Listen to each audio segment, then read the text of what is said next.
दोस्तों English study 4 पर आपका स्वागत है। आज आपको बताने वाले हैं ऑक्सफोर्ड इजी इंग्लिश ट्रांसलेशन का पास्ट इंडेफिनिट टेंस का इंट्रोगेटिव सेंटेंस यानी प्रश्नवाचक वाक्य बताने वाले हैं इस वीडियो में। ठीक, तो देखिए स्ट्रक्चर हमारे पास क्या है बनाने का नियम।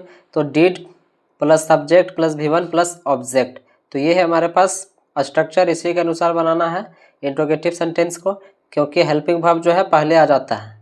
ठीक ना, तो देखिए एग्जाम्पल क्या है हमारे पास, कुछ एग्जाम्पल्स लिए हैं।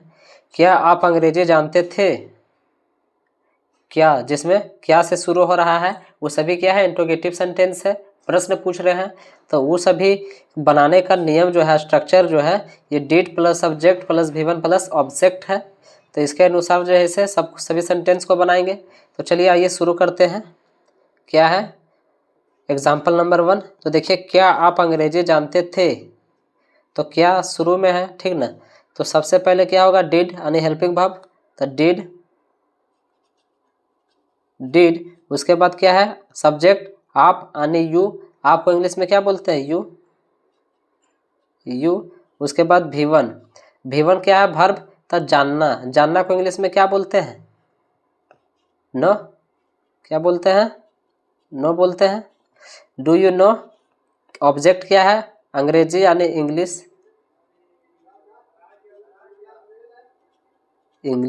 प्रश्न पूछ रहा, प्रश्नवाचक। तो डू यू नो इंग्लिश, क्या आप अंग्रेजी जानते थे। Did you know English. ठीक, सेकंड नंबर देखिए क्या है हमारे पास।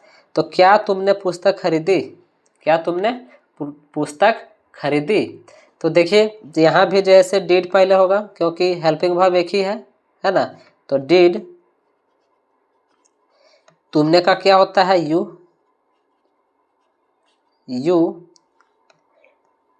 उसके बाद वर्ब। तो वर्ब यहाँ क्या है, वर्ब जो है क्या है, खरीदने का काम हो रहा है। और खरीदना को इंग्लिश में क्या बोलते हैं, बाय। V1 ही लगाना है, तो क्या हो जाएगा, बाय। क्या खरीद रहे हैं, ऑब्जेक्ट क्या है, पुस्तक। और जिसको गिन सकते हैं उसके पहले ये लगेगा। तो आ बुक, प्रश्न पूछ रहा, प्रश्नवाचक।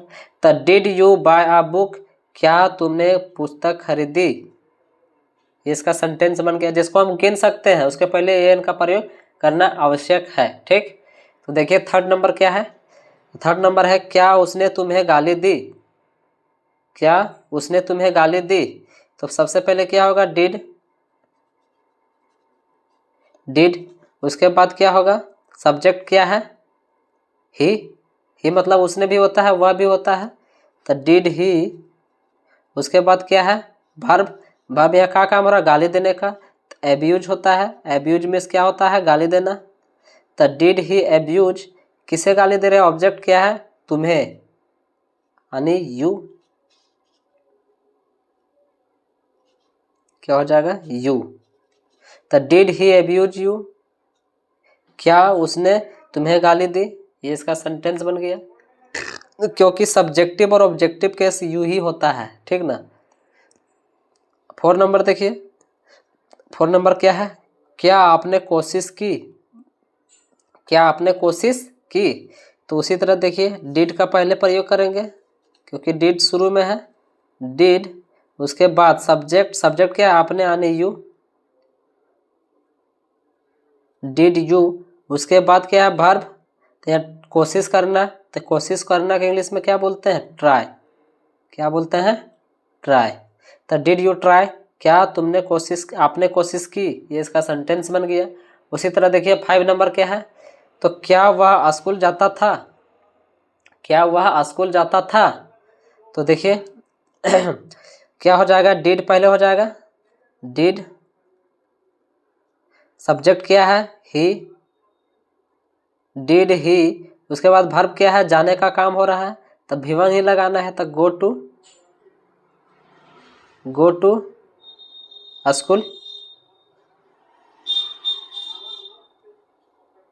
School, did he go to school, क्या वह स्कूल जाता था। ये इसका सेंटेंस बन गया। उसी तरह देखिए क्या उन्होंने आपको ठगा, क्या उन्होंने आपको ठगा। तो क्या हो जाएगा, डिड पहले है, सब्जेक्ट क्या है, उन्होंने। तो क्या होता है, दे। उसके बाद वर्ब, क्या काम हो रहा है? ठगने का। ठगना के इंग्लिश में क्या बोलते हैं? चीट। क्या बोलते हैं? चीट। ऑब्जेक्ट क्या है? आपको। किसको है ऑब्जेक्ट? आपको। तो यू हो जाएगा प्रश्नवाचक। तो डिड यू चीट यू? क्या उन्होंने आपको ठगा? ये इसका सेंटेंस बन गया। उसी तरह देखिए, क्या वे लोग आपको मारा था? क्या वे लोग आपको मारा था? तो क्या हो जाएगा? डिड। डिड पहले हो जाएगा, उसके बाद सब्जेक्ट आता है ना? सब्जेक्ट आता है डिड के बाद। तो सब्जेक्ट क्या है? वे लोग। क्या है? सब्जेक्ट। तो वे लोग। अब वे लोग का इंग्लिश क्या होता है? दे। दे और उन्होंने का मतलब भी दे होता है। तो डिड दे, उसके बाद क्या है? वर्ब। तो मारने का काम हो रहा है। मारना के इंग्लिश में क्या बोलते हैं? बीट। अब बीट मतलब पीटना या मारना, बात दोनों सेम है। और जान से मारना अर्थात उसको किल बोलते हैं। क्या बोलते हैं? किल। ठीक ना? तो डिड दे बीट, ऑब्जेक्ट क्या है? किसको मार रहे हैं? आपको। तो क्या हो ऑब्जेक्ट? तो यू। तो डिड दे बीट यू? क्या वे लोग आपको मारा था?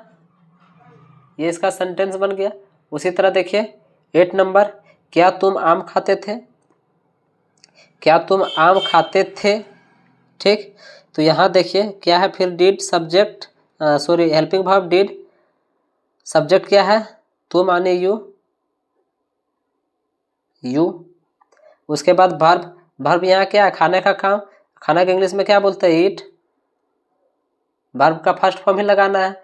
ऑब्जेक्ट क्या है? आम। तो क्या हो जाएगा? मैंगोज। Mangoes question mark. तो यहाँ बोलिएगा कि यहाँ ए मैंगो होना चाहिए, क्योंकि आम को तो गिन सकते हैं, लेकिन यहाँ देखिए थे कब लगता है? जब एक से अधिक व्यक्तियों का बात होता है तब, यानी प्लूरल होता है। तो वहाँ जहाँ हम प्लूरल जहाँ होता है वहाँ ये एन का प्रयोग नहीं करते हैं, वहाँ हम एस या एस का प्रयोग करते हैं प्लूरल बनाने के लिए। ठीक। तो यहाँ मैंगोज हो गया, तो एक से अधिक अगर आम अगर हो तो हम उसको गिन सकते हैं क्या? नहीं। तो उसके पहले एन का प्रयोग नहीं करेंगे। तो एक चीज़ हमेशा आप लोग ध्यान में रखें। ठीक। उसी तरह देखिए 9 नंबर क्या है? कि आप मुझे जानते थे? क्या आप मुझे जानते थे? तो क्या हो जाएगा? Did you. पहले डिड आता है हेल्प क्या के लिए? डिड। उसके बाद सब्जेक्ट क्या है? आप यानी यू। Did you. उसके बाद वर्ब यहाँ क्या है? तो जानना। जानना को इंग्लिश में क्या बोलते हैं? नो। नो। ऑब्जेक्ट क्या है? मुझे। क्या है? मुझे। तो क्या हो जाएगा? मी क्वेश्चन मार्क। तो डिड यू नो मी? क्या आप मुझे जानते थे? सेंटेंस बन गया। उसी तरह देखिए 10 नंबर, क्या हम लोगों ने आपकी मदद की? क्या हम लोगों ने आपकी मदद की? तो क्या हो जाएगा? डिड हेल्पिंग वर्ब पहले, उसके बाद सब्जेक्ट क्या है? हम लोगों। तो वी। उसके बाद वर्ब। वर्ब यहाँ क्या है? मदद करना। मदद करना के इंग्लिश में क्या बोलते हैं? हेल्प।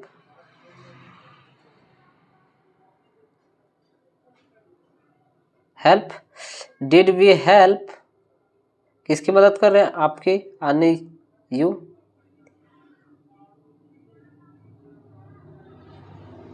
You question mark. तो डिड वी हेल्प यू? क्या हम लोगों ने आपकी मदद की? ये इसका सेंटेंस बन गया। उसी तरह देखिए कुछ 4 गो एग्जाम्पल्स होमवर्क दिए हैं आपको, जो घर से बना के लाना है। जैसे एग्जाम होमवर्क नंबर 1 क्या है? कि क्या आपने उसे मारा था? क्या हम लोग कल बाजार गए थे? क्या वह आम खरीदी थी? क्या उसने मेरी मदद की? ये सभी सेंटेंस 4 गो जो है आपको होमवर्क के रूप में दिए हैं, घर में प्रैक्टिस कीजिएगा। और जो चीज़ नहीं जानते होंगे तो हमसे पूछ लीजिए। मारना को अभी तो बता ही दिए, बीट होता है। जाना का गो होता है। खरीदना का बाय होता है। और मदद का क्या होता है? हेल्प। तो आप लोग बना लीजिएगा। ठीक। इसको एक्सरसाइज कर लीजिएगा। ठीक। तो आई होप कि ये वीडियो आप लोगों को पसंद आया होगा, और पसंद आया होगा तो एक लाइक, कमेंट और शेयर ज़रूर करें। और हमारे चैनल पर नए होंगे तो हमारे चैनल इंग्लिश स्टडी 4 को सब्सक्राइब ज़रूर करें। तब तक के लिए जय हिंद। मिलते हैं अगले वीडियो में। धन्यवाद।